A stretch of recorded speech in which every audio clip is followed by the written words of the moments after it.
Katsuhiro Takemoto watched the man who was watching the woman. Voyeurism wasn't unusual for Katz. As a private detective, he spent too much time quietly observing the lives of others. Today was different. Today, he knew the man he was watching. Fort Point, under the Golden Gate Bridge, was where tourists, lovers, and even the locals came for the spectacular view of the bridge and the bay. It was unusually empty today, but Katz wasn't looking at the scenery.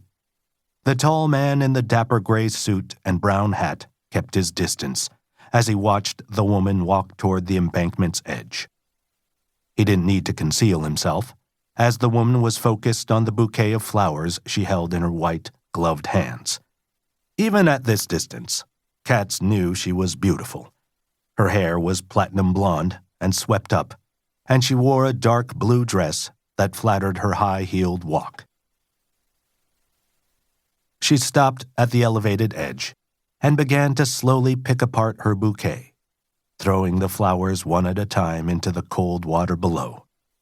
The gray-suited man shifted back and forth as if he was trying to puzzle out the meaning of this gesture. As the last of the flowers fell from the woman's hands, she purposefully turned toward the bay and jumped into the water. The man stood stunned for a moment, but then rushed forward to where she had stood. Throwing off his coat and hat, he approached the water and prepared to leap. "Cut!" came the voice over Katz's shoulder. Instantly, the empty park was filled with activity. Production assistants rushed forward, the stuntmen and stuntwomen crawled back up the embankment, and costumers grabbed the coat and hat as the park transformed into a Hollywood movie set. Katz turned his attention to the gray-suited man who had turned and was walking back toward the camera and the large presence sitting there.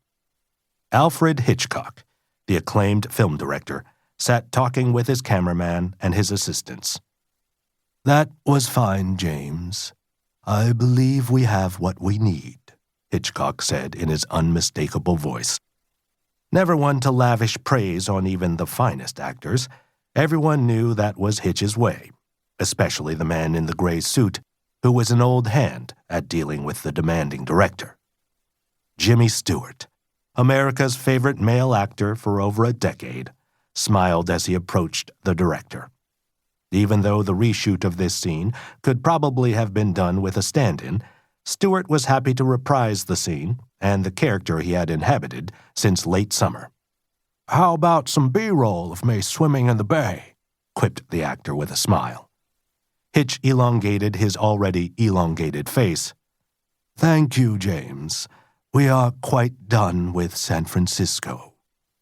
Production delays and these reshoots had put Hitchcock behind schedule, and everyone knew he was feeling pressure from the studio.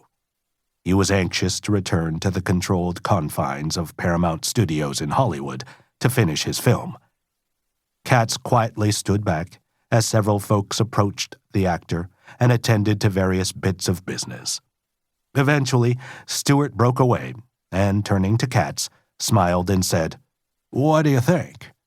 "I thought I was going to have to jump in after you."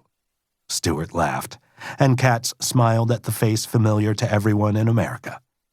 Katz was still amazed that he and this American icon had become friends over the past several months. The movie had brought them together. From Among the Dead was the working title of the film that had come to San Francisco several months before. The city was the setting of the film, and the producers had sent word out that they were looking for a local private detective to help the then unnamed film star act like a local private detective.